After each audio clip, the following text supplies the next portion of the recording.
People quit all the time because they're doing it for the money. There's a debate right now going on Twitter of like, how many years do you have to work until the hard work, until the thing? This guy's like, Gary Vee, you said you hustled your face off for 10 years. He's like, I only had to do it for 2 years. I couldn't imagine doing it for 10. And I'm laughing at him. And another guy jumps in and goes, well, Gary said it best. Eat shit for blank years and eat caviar for the rest of your life. Like, are you enjoying it? Like, is this fun? I'm sure he's a lovely dude. Is this fun that you're filming this? Or are you doing it because you think it's gonna get you to the next level of success? Do you love your process? The gateway to happiness is to love your process, whatever that may be, whether that creates wealth or doesn't, if that creates legacy and art or it doesn't, that creates impact on the world or it doesn't. You're clearly driven. Like, you know, first you wanted to be in the NBA, then you wanted to be in the then you wanted to be in the PBA, then you wanted to act. Like, I think the thing that you need to understand is that you've got a gear of motivation that makes you do. The first two things in sports didn't work out. The thing that worked out in acting, it did work out. Whatever the definition of what you're trying to figure out right now, it may or may not work. What I'm excited about is the fact that you've got a gear that makes you want to do. And I think one of the biggest problems right now, especially for people under 30 who want to be influencers or entrepreneurs, which is almost everybody, there's a lot of vanity metrics that they're trying to achieve to that mean nothing. I raised $50 million.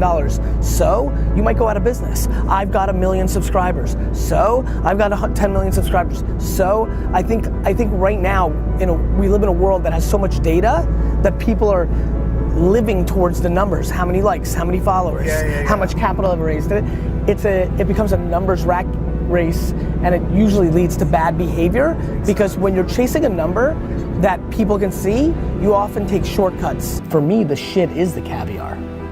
Like, I love the fucking process. I love building. A very big reason acting probably worked out was you both thought it could bring you something you were looking for from a level of attention and success and fame and dollars, but you also liked it. Because otherwise, if you didn't like it, you would have quit after the third no at auditions. When you do something for money, you quit. When you do it because you love it, you do it forever. People win when they're self-aware. Some want to make their bed, some don't. Some have this strength, some have that weakness. You need to figure out who you are, and you need to execute against that. You have to love the process, not the stuff that the process buys you. People quit all the time because they're doing it for the money. I think the bigger question is, what do you want the money for? Is it blocking an insecurity? Is it to get the girl? Is it because you're trying to amass as much as you can because you don't like working and you want to live? The reason so many people fail in life and business is their model is, let me get the money so that I can enjoy and relax. They think of it as like hoarding it and then eating it all over time. It's like retirement and all this.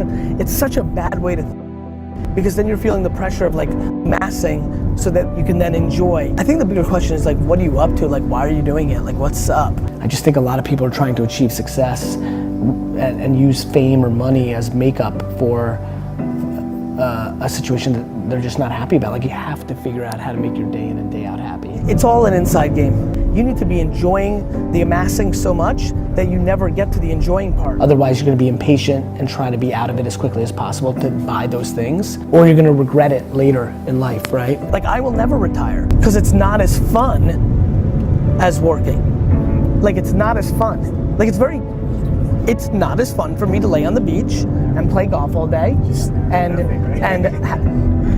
lay on a yacht in the middle of the Mediterranean for 100 days in the summer and go to vineyards and go to concerts and see friends. That's not as fun as fucking 15 hours of meetings all day. I don't want to lay in a swan in a pool. I don't want to. That is what people have to figure out.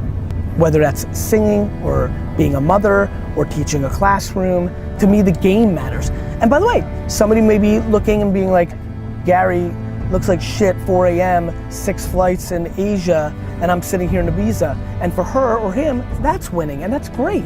You've gotta try and figure that out at all costs. And if you're not happy right now, you need to do something different. I just don't understand how people think wealth is the gateway to happiness. The gateway to happiness is to love your process, whatever that may be, whether that creates wealth or doesn't, if that creates legacy and art or doesn't, that creates impact on the world or it doesn't.